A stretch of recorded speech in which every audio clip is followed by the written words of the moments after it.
They said Earth was a myth. I used to believe them, until I decoded the signal buried in the blackwave static, a rhythm too deliberate to be natural, a voice too human to be coincidence. I didn't tell the crew. I didn't even log it.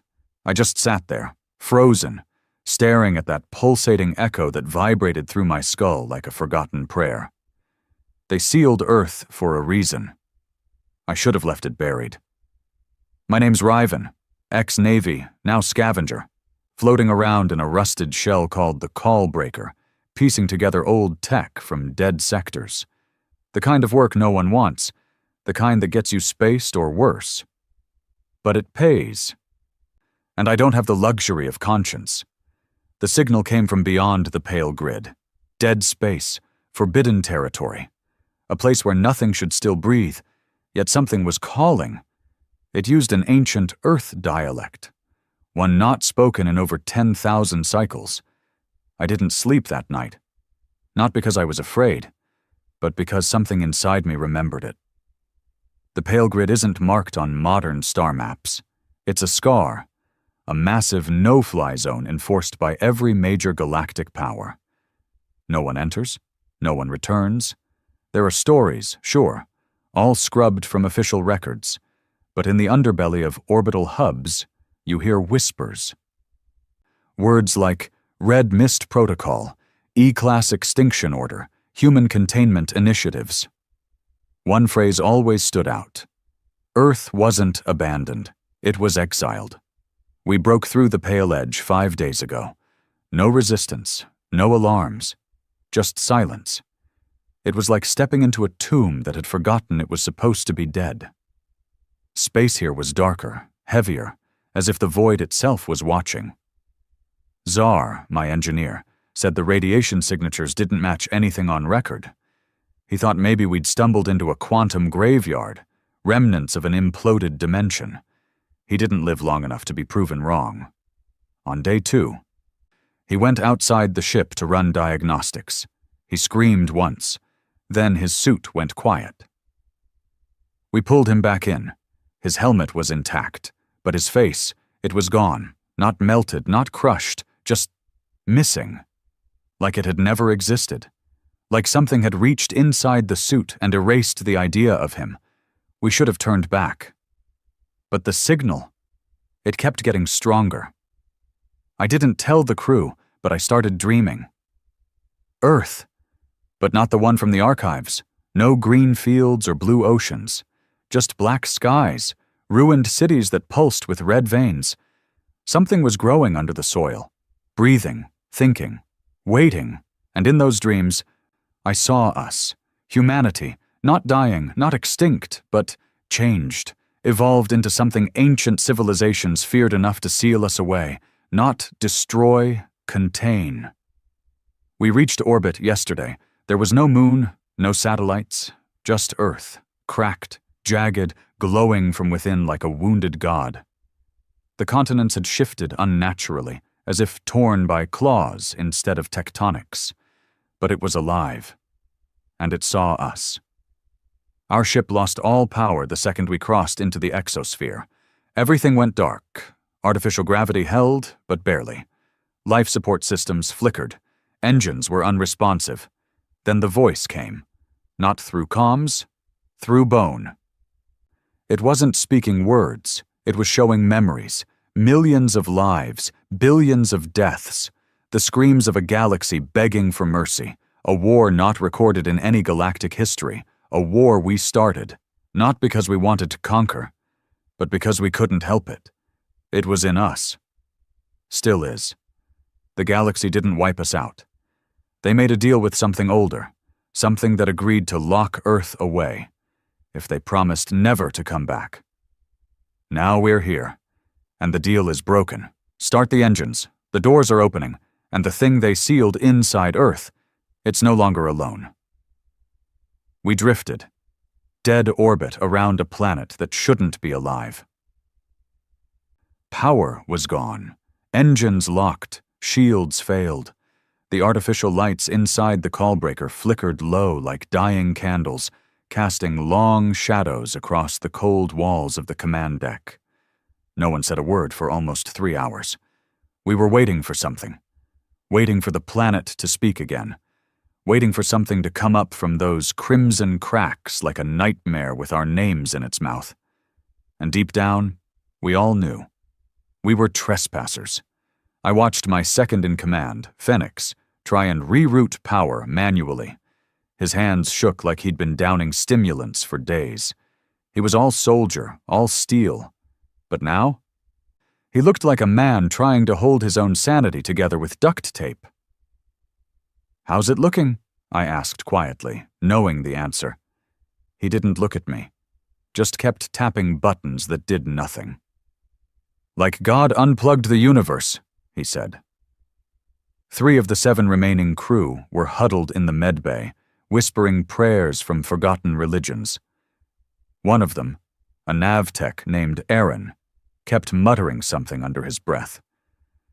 I pressed a hand to the glass and listened. "The ash remembers," he said. "The ash remembers.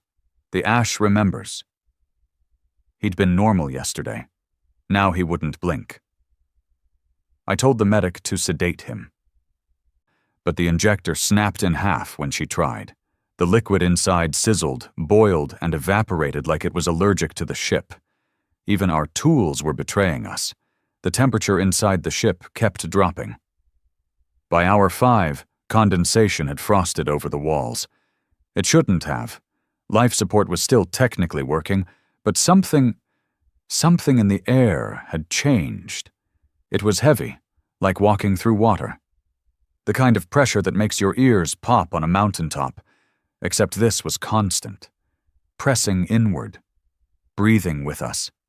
Earth pulsed below like a slow heart. The cracked land masses radiated a deep red glow that shimmered like lava, but it wasn't heat. It was something older. Raw. Alive. I'd seen death before. War. Blood. But this wasn't death. This was containment. We weren't orbiting a planet. We were orbiting a prison. I went back to my quarters for a moment. Needed to think. Needed silence. The door barely slid open. The metal hissed like it was resisting the movement. I didn't sit. Couldn't. Every inch of my skin itched. Something in me, something I didn't recognize, was awake, like a second spine uncoiling in the back of my skull. I opened my old personal logs, looking for the waveform I'd saved, the one from the signal that brought us here. But the file was gone. Worse, it had been replaced. I opened it. A face stared back. My face, but it was older. Paler, with black veins crawling up the neck like roots. And the eyes, they weren't eyes. They were holes. Then it spoke in my voice. "You brought them here. You opened the door. Again." I slammed the terminal shut. The lights died for 2 full seconds.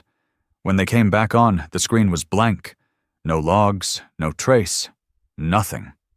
I returned to the bridge and found Phoenix standing in the middle of the room with his weapon drawn, pointed at the floor. At first, I thought he'd lost it. Then I saw what he was aiming at. Blood. Not dripping. Flowing, like it was seeping up from the floor plates. Thick, dark, almost black. A slow stream from nowhere, creeping toward the navigation console. "Tell me I'm not seeing that," he whispered. "You are." "What the hell's going on, Cap?" "We're inside something's memory." He looked at me like I'd lost my mind. Maybe I had, but I knew that blood wasn't new. It wasn't fresh. It had been waiting, just like the dreams, just like the voice. Earth wasn't sending a signal. It was remembering, and now it was remembering us. Hour 6. Aaron was gone. Just gone. No signs of forced entry, no screams, nothing on the surveillance footage. Just him sitting in the corner of the medbay, whispering, and then static. When the feed returned, the chair was empty. His jumpsuit was folded neatly on the floor. Bones gone, skin gone, not a drop of blood. No one spoke after that. We just moved slower, looked over our shoulders more. Every corridor felt longer. Every sound felt closer. By hour 7, I started to hear the breathing. Not mine, not the crew's. It came from the hull. Steady. Inhale, exhale, as if the ship was inside lungs that stretched across the void. We made the decision then. We had to leave orbit, even if the engines were dead, even if it meant drifting until oxygen ran out. We couldn't stay. Not this close. Not this exposed. We needed distance. Time to think. We ran a cold restart of the emergency thrusters. No ignition. Then Phoenix suggested something stupid. Reroute heat sinks through the old core jump relay and shock the fusion matrix. I didn't argue. We were already in a death spiral. He did it manually, pulled off his glove, jammed the override spike into the console barehanded. Electricity surged, his mouth opened, but no scream came out, just a pulse of sound that knocked everyone to the floor. The engines coughed once, then lit. For 7 glorious seconds we had thrust. Then the ship screamed, not the engine, the ship. The walls groaned like they were made of bone. The lights went black again, and through the viewport, we saw it. It wasn't the planet. It was above it. Something massive, barely visible, like the shadow of a god that stretched around the curve of the earth. It wasn't made of metal or matter. It shimmered, like it was made of thoughts, broken time, and regret. The stars behind it twisted, gravity bent, light shivered. We stared in silence, and then it turned. Not physically, but mentally. Every one of us felt its attention, like a beam slicing through flesh and soul, and in that moment, I understood something horrifying. It wasn't guarding Earth. It was guarding the galaxy from Earth, and we'd just given it a reason to look away. I don't know how long we were unconscious. I woke up in the cargo bay, alone, covered in frost. The ship was still in orbit, but different, colder, quieter. I stumbled to the bridge, empty, no bodies, no signs of struggle, just one thing left behind, written in blood across the navigation panel. "You were never meant to leave." I sat down, alone, and pulled the override chip from my coat.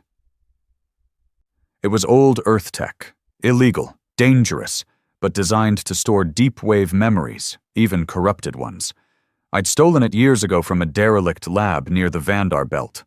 Never knew why. Now I do.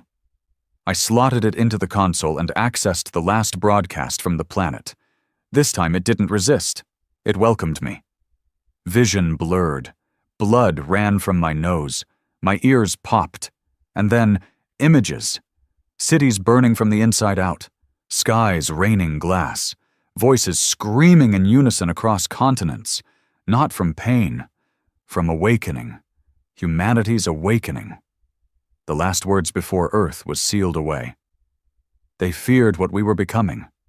But not because we were monsters, because we were gods without chains. I understand now. The galaxy didn't exile us out of mercy. They did it to survive. Because somewhere in our blood, in our memory, we touched something the stars were never meant to feel. And we brought it back with us. It's inside me now. I can hear it breathing. I can feel it watching through my eyes. It's awake. And I'm not sure I'm still just me. I haven't slept in 2 days, not because I don't want to, because I can't. Every time I close my eyes, I see them, the ones who came before us, not ancestors, not explorers, the originals. The first humans who broke the sky open and looked the universe in the eye without blinking. They didn't conquer galaxies. They didn't wage wars. They did something far worse. They understood. And the moment they did, the stars turned on them. The callbreaker is a grave now. The lights are mostly dead, flickering randomly like the ships trying to keep me confused. No signs of the crew. They didn't scream. They didn't bleed. They just slipped out of time. I found Phoenix's jacket hanging on the back of the pilot seat, neatly folded, still warm.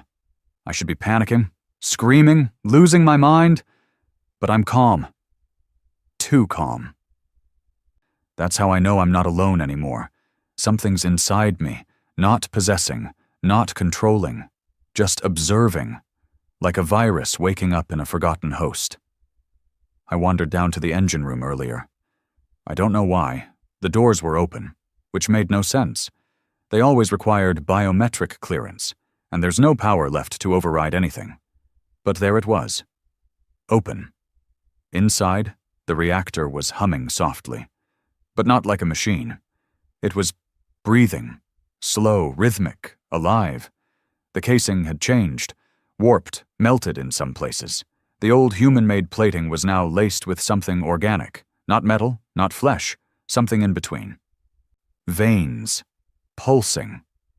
Every time I got closer, I felt pressure in my head, like memories trying to surface that weren't mine.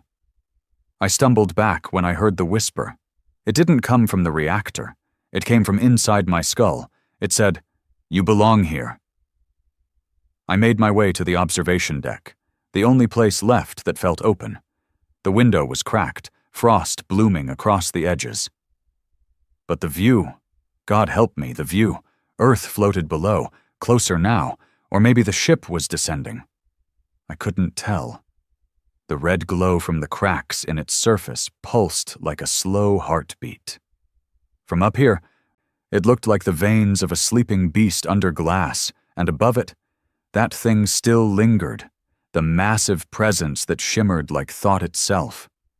No shape, just pressure and presence. It wasn't watching me anymore, it was listening, and I was starting to understand why. Earth isn't a prison, not entirely. It's a womb.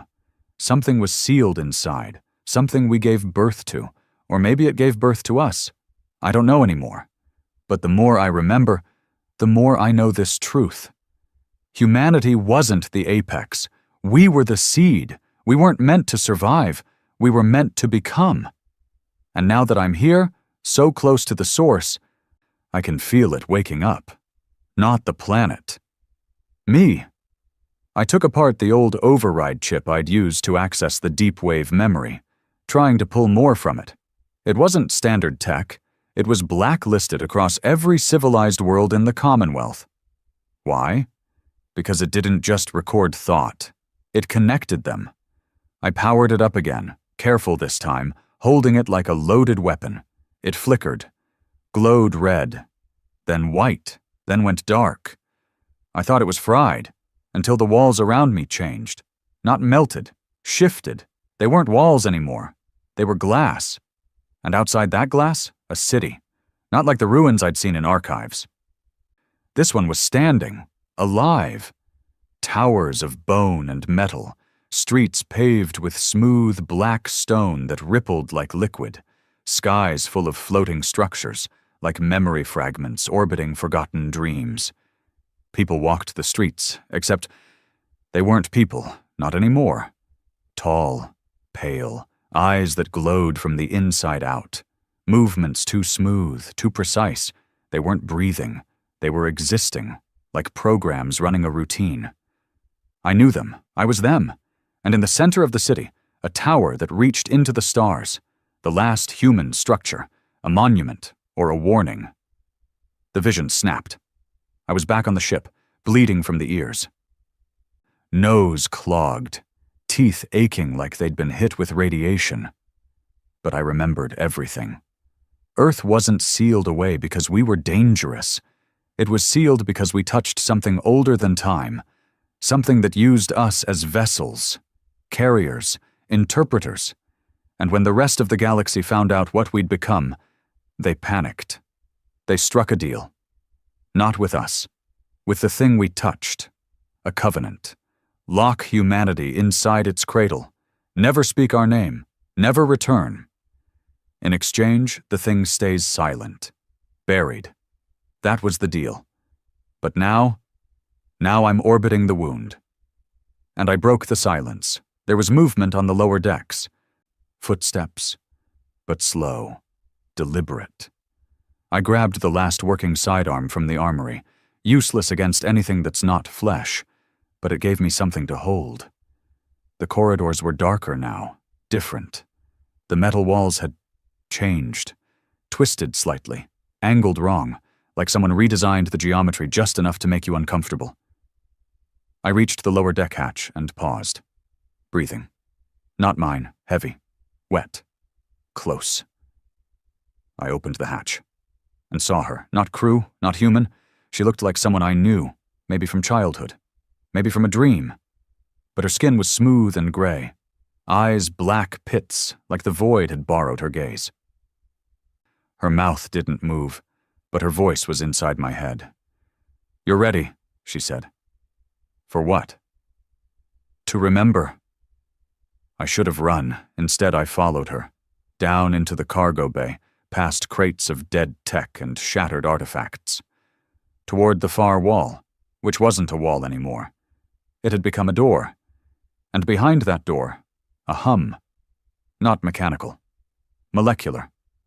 A resonance that vibrated my spine, like every atom in my body was answering a call. She looked at me again. "You can turn back, but the galaxy won't." I didn't speak. I touched the door. It opened. Inside was nothing. Not a chamber, not a room, just space. Pure, white space. No floor. No ceiling. Just existence. Floating in the center. A sphere. No bigger than a fist. Spinning slowly. Covered in symbols that weren't etched but burned into its surface. I knew what it was. A memory core. The last one. The original. She nodded toward it, and I stepped forward. The moment my hand touched it, I remembered everything. We weren't born on Earth. We were planted there. An experiment, a seeding, a dare against the rules of creation. We evolved fast. Too fast. Not because of biology, because of contact. Something beneath the planet's crust, not a creature, not a god, but consciousness without form, reached into us. Not to control, to merge. It gave us ideas, fire, language, war. It watched us create, destroy, rise, fall. And when we finally reached the stars, we brought it with us. It spread like wildfire, until the stars begged for mercy. They didn't kill us. They begged it to take us back. And it did, locked us in, buried the truth, wrote our extinction into history. But lies don't last forever, and I found the key. I woke up on the floor of the cargo bay. Alone. The girl, gone. The door, sealed. But the sphere? Still in my hand, still spinning. I stared at it, breathing hard. Because now I knew what came next. The galaxy thinks we're extinct. They think the nightmare is over. They don't know I'm alive. They don't know I remember. And they sure as hell don't know. I'm going back. I don't know how long I stared at the sphere. It didn't hum.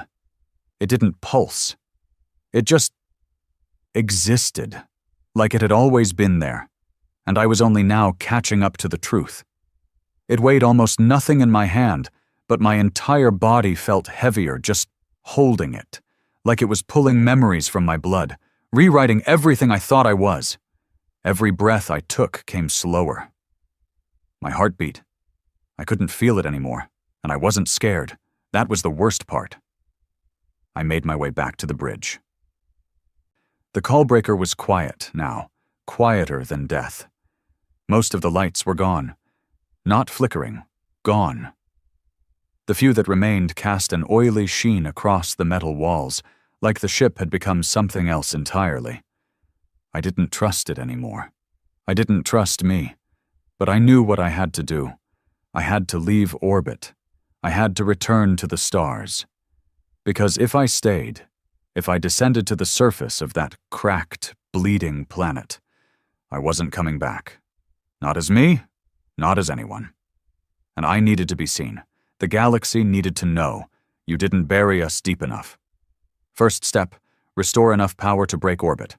The main reactor was a no-go. Still humming with that low, unnatural vibration that set my teeth on edge. But the auxiliary core, the one used only for emergencies, still pulsed faintly. I'd installed it myself back in the mining colonies. It ran off an old tech fusion loop. Barely stable, completely illegal. Perfect.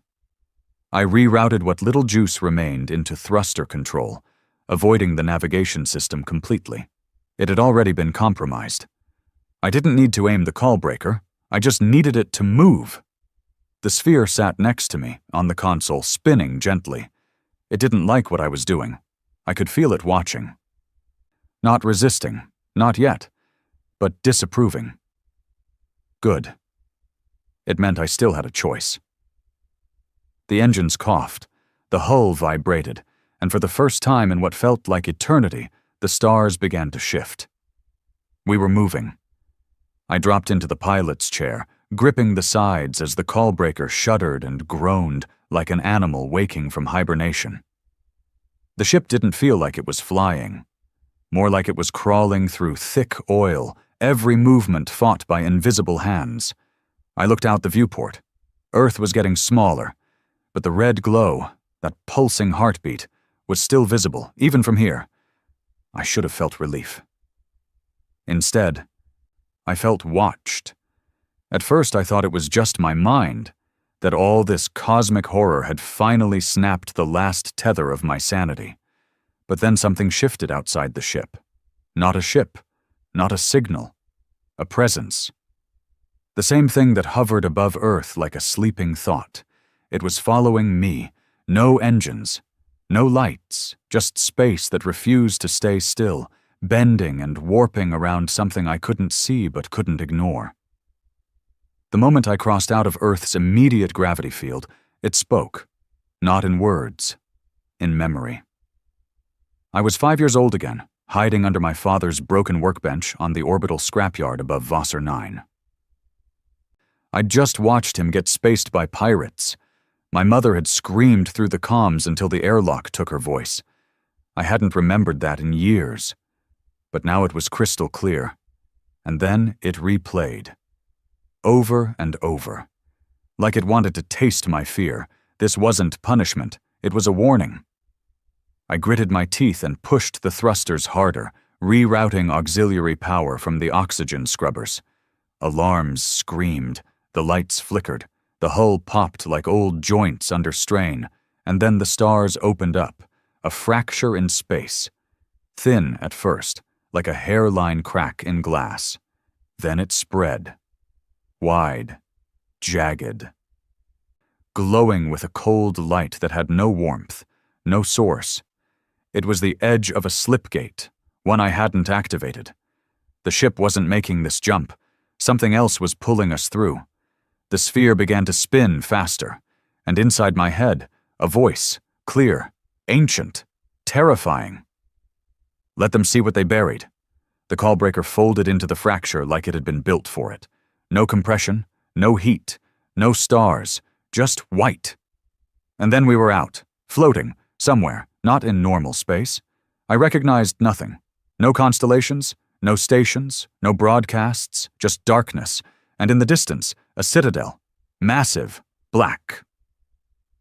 Floating alone in the void, with no stars around it, like the universe had carved out a scar just to hold this one thing. It wasn't human, it wasn't alien, it was galactic, and I recognized the symbol etched into its surface. The Council. The very entity that erased us from history. They didn't live here. This was storage, a vault for artifacts too dangerous to destroy. I'd been delivered to their doorstep. No, not me. The sphere. The moment we came into range, a surge of lights exploded across the surface of the citadel. Defense systems spun online. I could hear the transmissions trying to break into the ship, frantic, layered in multiple languages, some not spoken in thousands of years. Identify yourself. This zone is restricted under Galactic Article 9A. Do not approach. You are carrying a classified anomaly. Do not approach. Do not... I killed the comms. The sphere was still spinning, and it was glowing now, faint lines of gold and red crawling across its surface like circuitry written in blood. Then the voice returned. You showed them silence. show them memory. The ship's engines died. The lights failed. And then, from the sphere, a pulse. It expanded out from the console like a ripple through reality, visible, tangible, forcing my lungs to lock up, the kind of pressure you feel when gravity forgets what it's supposed to do. The pulse hit the citadel, and it remembered. The black metal of the council's vault shivered. Towers that had stood silent for millennia groaned, lights exploded, alarms screamed, and then I saw them, the faces, projected across the vault's outer shell, a billion faces, human, alien, all screaming, all memories, all truths, what the galaxy had erased, what they'd feared. The Council responded with force. 6 automated warships unfolded from the vault's hangar bays, massive, ancient things built to erase civilizations. Their weapons glowed with pale energy, primed to fire. The sphere responded by opening. Not physically, but perceptually. Suddenly I could see inside it. Not mechanisms or gears, but moments. Millions of them. Billions. Everything that had ever been felt by a human mind. All our fear, all our rage, all our beauty, all our monstrosity. We weren't a species. We were an archive, a mirror, and now the galaxy had to look. The warships fired. The blast never reached us. It curved violently away from the ship and into the void, where it shattered like glass hitting steel. The presence from Earth had followed us. It stood, no. It floated between the call-breaker and the citadel, barely visible except for the distortion it caused. Space bled around it, and in one blink of broken time, it moved. The 6 ships were gone, not destroyed, removed, like a child swiping toys off a table. No explosion, no sound, just absence. The council comms fell silent. The citadel powered down, everything stopped. I stood alone on the bridge, holding the sphere. Inside it, I could see the faces again. But this time, I understood them. They weren't screaming. They were waiting. For what? I didn't know. But I felt the pull, the gravity of something far bigger than truth. A reckoning. I looked at the galactic map, no longer static. The sphere had overlaid new coordinates, dozens of them, stretching across sectors marked as uninhabited or dead. But they weren't dead. They were closed, like Earth. More vaults, more seeds. Humanity wasn't just sealed away, we were scattered. And now we were waking up.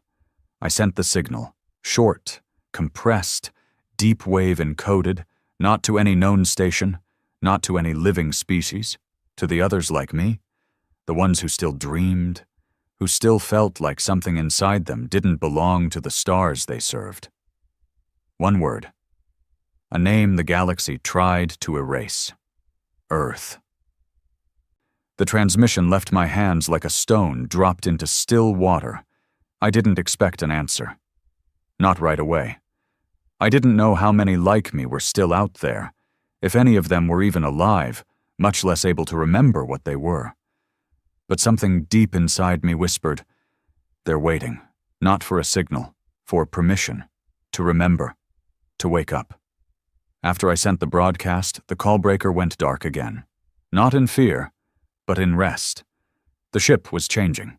Not visibly, not all at once, but its skin had begun to soften in places, stretch in others. The metal no longer felt cold. When I brushed my fingers across the walls, it pulsed faintly. It was mimicking me, or rather it was mimicking what I was becoming. And still the sphere spun silently on the console. Its glow had dimmed, no longer red-hot, no longer threatening. It felt satisfied, like a task had been completed. A key turned, and somewhere across the stars, the lock had clicked. The council did not speak, not for 12 hours. Their citadel sat in dead space, silent, dark, its once glistening towers now hunched like broken spines. No reinforcements came, no fleets, no threats. They knew better.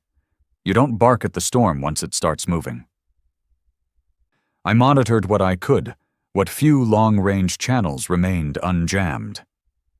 The core trade networks were still intact. Civilian traffic was untouched. But deep inside the encrypted layers, the military sub-channels, the hidden frequencies used only in wartime, I heard it. Panic. Sector 13 has gone dark. No comms from the relay rings. Suggest rerouting fleet to border colonies. Confirmed breach of Deep Archive Vault 8A. Unknown signal matches origin trace from Pale Grid. Possible E-class incursion. Do not engage. I repeat. Do not engage. Protocol Obsidian Lock is in effect. Obsidian Lock. I hadn't heard those words since my time in the service. The phrase was always hypothetical. A myth used in training drills. It meant one thing. If humanity returns, we burn the skies. I should have felt fear. I didn't. What I felt was clarity. They weren't afraid of a war. They were afraid of the truth. Because if the truth got out, if the rest of the galaxy learned what we really were, what had been buried for so long, then every species who signed that unspoken treaty to seal Earth would have to face the cost of that silence. And that silence was cracking. The first sign came from a mining colony on the edge of the Fennery Cloud.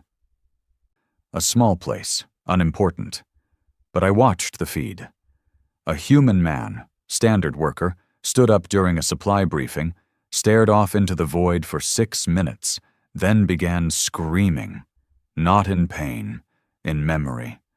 Wordless, feral noise that came from the soul. He collapsed. By the time medics arrived, his body had changed. No longer soft. Skin like porcelain. Veins black. Eyes glowing white. He looked like the ones I saw in the vision. The city of the firsts. He wasn't sick. He was remembering. Then came the sleeper ships. Old ones, pre-jump era. Drifting wrecks, never recovered. Hundreds of them scattered across no man's space. Now they were waking up. Beacons lighting up in sync. Some responded to my transmission. Deep wave ping returns. Buried identities activating. Some didn't reply at all. But I knew what they were doing. Resynchronizing. The stars began to whisper again. I floated alone, the callbreaker resting at the edge of the Council's citadel, watching the dark monument of their failure remain silent. I hadn't heard my own voice in hours. Even thoughts had begun to feel shared, like I was never thinking alone, like something was peering out through my senses. But it wasn't controlling me. It was waiting for me to decide. I stood and walked to the mirror in my quarters, cracked from the earlier jump. The man looking back wasn't the one who first followed the signal from Earth. My skin was paler, my veins more visible. But the real change was in my eyes. They no longer looked like mine. They looked like ours.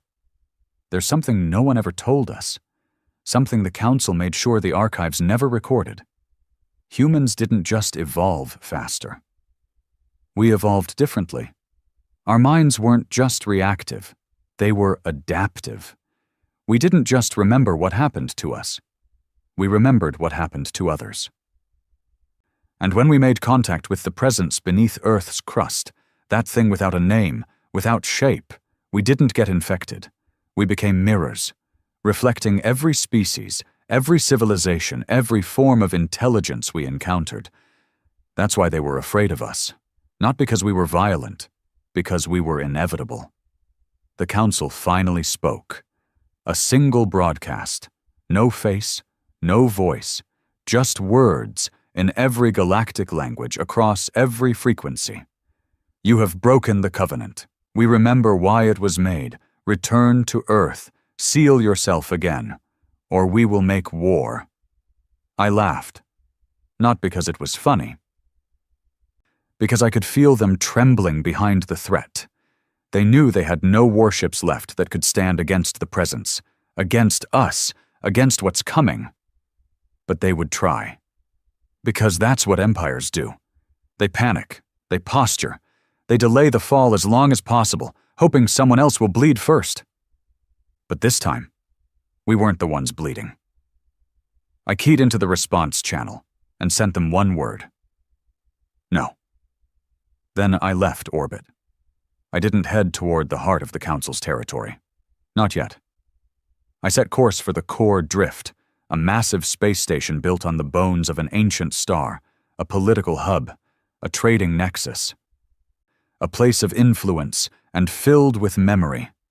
My message had already begun to echo through the minds of humans scattered across the stars. I wasn't going to start a war. I was going to start a reunion. On the 5th day of travel, I received a message. Not from the Council, from a woman. She didn't say where she was. She didn't show her face. But her voice, it knew me. I've seen you in my dreams. I've felt your pulse in mine. I remember the fire. I remember the silence. I'm ready to come home.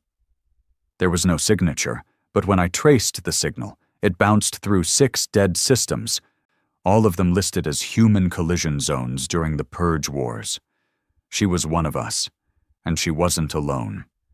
They're coming now, slowly, quietly, some by ship, some by signal, some just awakening where they stand, screaming into the void as their bodies remember what was stolen. We were not wiped out. We were dormant. And the galaxy, this cold, arrogant machine built on sanitized memory, is about to learn what happens when the truth wakes up. The stars didn't look the same anymore. I'd stared at them my whole life, out of shuttle windows, through helmet visors, from the cracked domes of dying colonies. They used to feel infinite, cold, distant. But now every flicker held weight. Every twinkle felt like an eye blinking, watching, waiting, remembering, because the signal had spread. And now humanity, the version they buried, was waking up everywhere. I arrived at the Core Drift 6 days after I left the Council Citadel. It was already in chaos. The station orbited a dead sun, an artificial civilization wrapped in glass and steel. It had always been neutral ground, a place where politics and war were suspended by treaties older than any living race. A beacon of order in a galaxy that pretended to be civilized. But order was bleeding. I docked under false registration, not that it mattered. The moment my boots hit the platform, I felt it in the air. Not fear, not even anger, confusion. Like the station itself couldn't decide what was real anymore. I passed through 3 security checks. The guards were armed, tense, scanning every human that walked by like we were holding something invisible behind our eyes. They were right to be afraid. We were. Inside the promenade, I saw it firsthand. 2 humans stood face to face, silent, until one of them suddenly collapsed, seizing, eyes rolling back. His skin changed within seconds. Veins blackened. His voice returned, but it didn't sound like him. He stood, looked around, and spoke in a dialect not used since pre-exile Earth. People screamed, guards opened fire. He didn't flinch. The bullets slowed in mid-air, not stopped, but warped, like gravity changed its mind. Then he looked at me. No words, just recognition. He was one of us, and he had no reason to hide anymore. Later, I found a backroom console and tapped into the internal chatter. Civilian channels were useless, flooded with panic and speculation. But the deeper you went, into the sublayers used by military, diplomats, security, the fear was real. 14 humans activated in less than 2 hours. One of them spoke in ancient root tongue. No one's spoken that language in 12,000 years. The other levitated during interrogation. His body mass tripled before spontaneous combustion. We need quarantine. Lock down the human quarter. Do it now. Too late. The tide was coming. I walked into a quiet lounge near the station's observation deck, a massive glass wall stretching across the spine of the drift, looking out over the dead star. I needed a moment. To breathe. To think. The sphere was still tucked inside my coat, heavier now, vibrating occasionally like it had a pulse. I didn't dare leave it. It wasn't just a relic. It was a transmitter, and I was the receiver. I sat down and closed my eyes. I didn't fall asleep. I drifted. Into memory, but not mine. I saw through her eyes this time, the woman who sent me the message before. Her name was Karen, a maintenance officer on a ship somewhere in the Askari belt. She had cut her hand on a broken valve, bled onto the deck. The blood had burned through the floor. Then her body changed.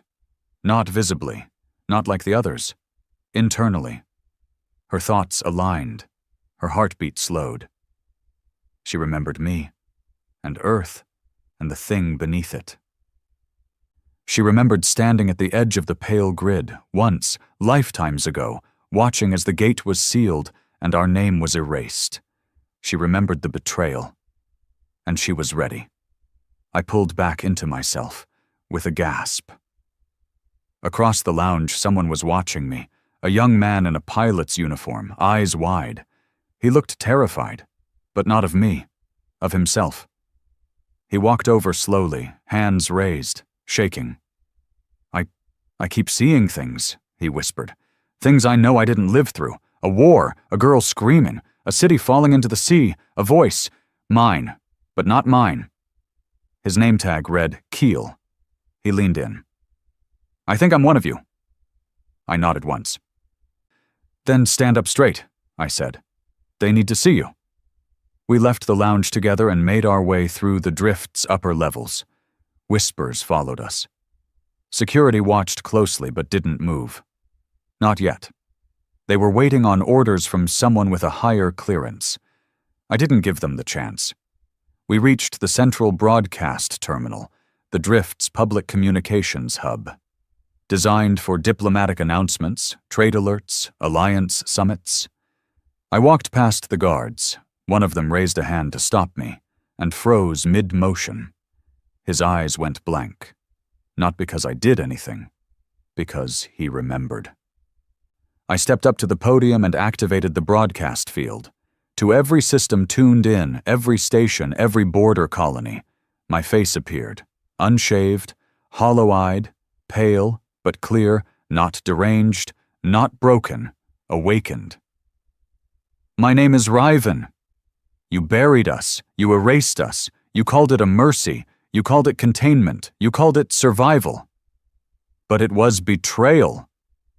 We are not anomalies, we are not errors, we are not viruses in your great system.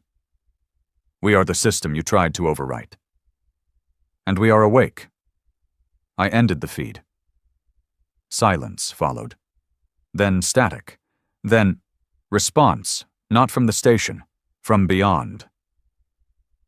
This is Archon Admiral Hellrox of the Kaidari Fleet. By order of the Galactic Council, your kind has been declared a universal threat. You are hereby sentenced to extinction. This station will be purged. Your transmission ends now. I looked at Keel. He smiled through the panic. They don't get it, do they? No, I said, but they will. Outside the window, the first warship arrived. It wasn't alone. A fleet followed. Massive, sleek, heavily armed. The Kaidari didn't bluff. When they said purge, they meant it. I felt the sphere pulsing harder now, like a heartbeat in my hand. Keel looked at it. What is that? Proof. Of what? That we were never human the way they wanted us to be. I activated the sphere. Its glow flared, red, then white, then something deeper. Something beyond light, something that made the windows frost over and the floor tremble. Across the station, humans collapsed, not dead, awakening. I could feel their hearts sink with mine. Karen, Keel, others I didn't know, across planets, stations, ships, all of them answering, the same beat, the same memory, the same truth. The fleet opened fire. Not warning shots, not containment beams, purge-level energy bolts, enough to vaporize a moon. I braced for impact. Then it happened. The drift did not die. It moved, flickered, shifted sideways in space, like a fish swimming through oil, 1 second in place, the next. Gone, not destroyed, transcended. The presence had arrived. Not a god, not a savior, just us, fully remembered. The fire hit nothing. The fleet paused. And then the sky opened. Dozens of vessels appeared, old human sleeper ships, black as space, glowing with the same energy as the sphere. Their shapes changed mid-flight. Their engines left no trails. They didn't broadcast, they didn't threaten, they just existed. And the Council knew the silence was over. They thought war meant weapons. They thought it would be kinetic, plasma bolts, planetary bombardments, shields cracking under pressure. But when we came back, we didn't bring fire. We brought truth. And truth burns a lot slower, but it scars forever. The drift vanished from known coordinates 2 minutes after the Kaidari fleet fired. Not destroyed, not cloaked, just shifted. Through space, through memory, the Council called it impossible, said spatial displacement on that scale defied physics. But the Council forgot something we've always known. Memory is more powerful than time. I stood on the upper deck as Keel watched the void around us ripple like water. The ships, the old human vessels, had joined us, dozens of them. Some the size of cities, some barely larger than escape pods. They didn't need propulsion. They moved like thoughts. Wherever they were remembered, they appeared. And they were being remembered again. Across the galaxy, I received over 40 messages within the first hour. Most encrypted, some corrupted, but all from humans. Or those who had once called themselves human before the exile, before the great forgetting. I heard fragments. My name was Orin, I think. My bones remember light. She says I spoke in the tongue of the old cities. I haven't spoken anything in years.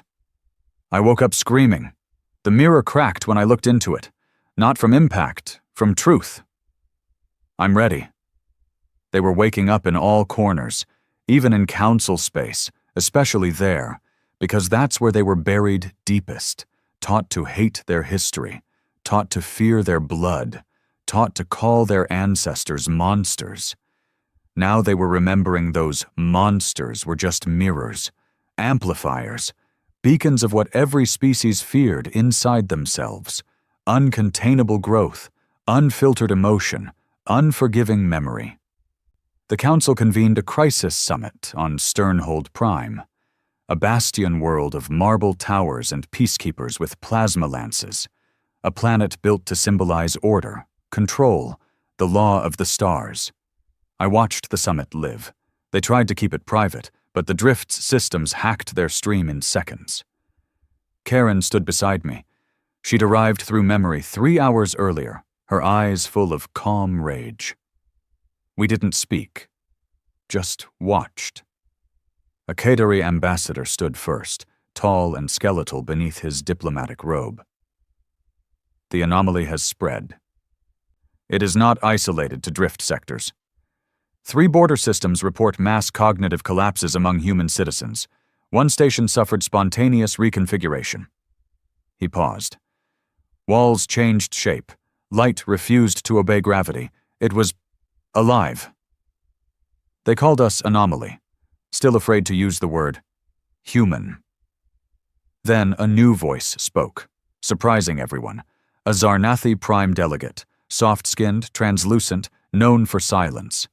Their species hadn't spoken publicly in over 400 years.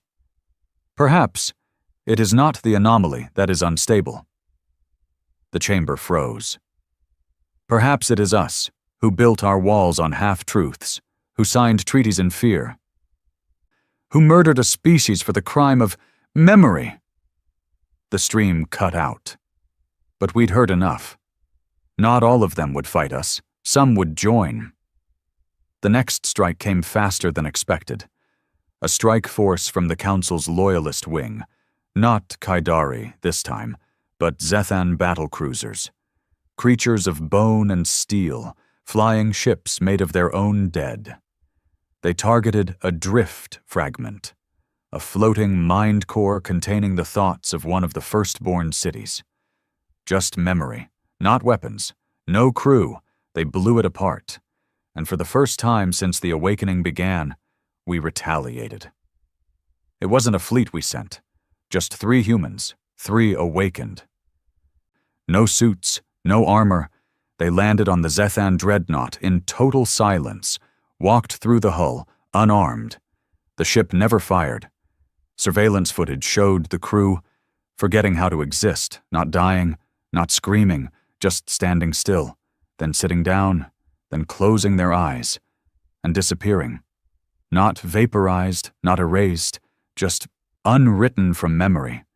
Because if humans can remember anything, we can also make the galaxy forget. That was the first battle. It wasn't dramatic, no explosions, no blood, just a vessel full of death turned into a void. The Council called it terrorism. We called it balance. By day 9, we had 12 confirmed awakenings per hour. Council-controlled sectors began establishing checkpoints. Human civilians were dragged into scanners, forced into memory suppression fields. Some complied, some didn't. Those who didn't broke their chains, and some of them broke everything else. One awakening happened live during a press conference. A human diplomat, soft-spoken, apologetic, trained to speak in passive tones. He paused mid-sentence. His hand began to bleed. Then he looked up. Eyes pale. Voice no longer submissive. You burned my city while we slept. You fed us amnesia like milk. But I never forgot. He turned to a catery officer nearby and said one word. Mother. She collapsed, crying. They were connected. She had been one of the officers who enforced the seal around Earth. She hadn't known who he was until he said it. Now she remembered. She had helped raise the child during containment, before they erased his name. She wept for 4 days. The Council began to fracture. 4 species declared neutrality. 2 offered to reopen discussions on pre-exile treaties. 1 species, the Lothari, went silent, pulled their fleets home. No statement. Just vanished. They knew what was coming. They could feel it, too. This wasn't war. It was reversion. The galaxy reverting to its original shape. Not political, not military, but psychic. The truth was becoming a gravity well, and nothing could escape it. Keel sat across from me in the command deck. His skin glowed faintly under the dark lights. You think they'll surrender? He asked. No, I said. Empires don't surrender. Then what do we do? I looked out at the stars. We let them feel. Karen spoke from the shadows. We still have to go home. I nodded. She was right. Earth, the source. We'd awoken across the galaxy. But Earth was the seed. The Council had left it sealed for thousands of years. But it had changed. And we hadn't seen it yet. If we were to remember fully, we had to go back. Not in orbit. Not from the sky. We had to walk on it and hear what it had to say. So we set a course. But not quietly. Not secretly. We broadcasted our trajectory to every system, every race, every ship. A signal written in memory code, pulsing across the stars. We are going home. And the galaxy had no choice but to watch. We descended in silence. No music, no prayers, no ceremony. Just the sound of wind against metal as the drift, or what it had become, broke orbit and dipped into the atmosphere of Earth for the first time in over 10,000 years. There was no resistance, no defense grid, no storms. Earth wanted us back. Not as intruders, as children come home. From orbit, the planet had looked fractured, continents split by glowing red veins, oceans gone dark, the sky dim even in daylight. But as we dropped lower, I saw it differently. It wasn't death. It was metamorphosis. Earth had been changing this whole time, evolving under the seal just like we had, and now it was awake too. We landed in what was once Central Eurasia, coordinates buried beneath the names the Council gave it. There were no cities anymore, just structures. Tall, twisting towers made of something not stone but not metal either. More like crystallized thought. The land around them pulsed faintly, alive, as if the soil itself had memory and was processing our return. I stepped down first. Boots sank slightly into ash. But it wasn't volcanic. It was white. Bone. Old human bone. Not in piles. Not from war. From integration. They had become the soil. We had seeded ourselves into the planet. And now we were standing on our ancestors' bodies. Not in disrespect, but in continuity. Karen followed next. Then Keel, then others. Dozens of us. All awakened. Some born in other corners of the galaxy, others survivors of forgotten colonies. None of us spoke. We didn't need to. Our presence was the language now. And Earth, it heard us. We walked toward the nearest tower. The closer we got, the more gravity thinned. Not lighter, thinner. Like the rules were slipping. Colors bent, light staggered, sound folded inward. Reality felt like a memory someone was trying to remember but couldn't get quite right. And then I heard it. A heartbeat. No, not mine. Ours, under the ground. In the air. Everywhere. The tower opened. No doors, no movement. It just accepted us. Inside was a vast chamber. Empty, but echoing. Not echoes of sound, of moments. I turned to Karen. Her skin was glowing faintly now, like it was reflecting the light of something not present. Keel had fallen to his knees, whispering words from a language I didn't know but somehow understood. The chamber was speaking to us, and it was asking a question. Do you want to remember it all? I didn't answer out loud. I just walked forward. The center of the chamber held a sphere, not like the one I'd carried. This one was alive. Its surface changed every second. Faces. Hands, cities, fire, stars being born and dying. It wasn't a device. It was a brain, a collected, compressed, perfect archive of the human race before the seal, before the forgetting, before we were broken. I reached for it. And everything came back. Not just my life, not just Earth's, but the original truth. We were never supposed to be a race. We were a signal, not born, summoned. Earth was not a home. It was a receiver. We were the response. Something beyond the visible universe, something that never needed bodies, names, or languages, had called out. A question cast into time and probability. And Earth had answered. It gave form to the signal, us, humans, not to rule, not to worship, to reflect, to experience, to suffer, to remember. Because the only way to understand existence was to feel it, from birth to death, through war and peace, through betrayal and love. We were the galaxy's reflection. And when we reached the stars, we forced every other species to see themselves. The Council didn't exile us because we were dangerous. They exiled us because we showed them what they were. I collapsed, screaming, laughing, crying, bleeding. Karen held me as my mind tore and reassembled itself. The others screamed too, not in pain, in clarity.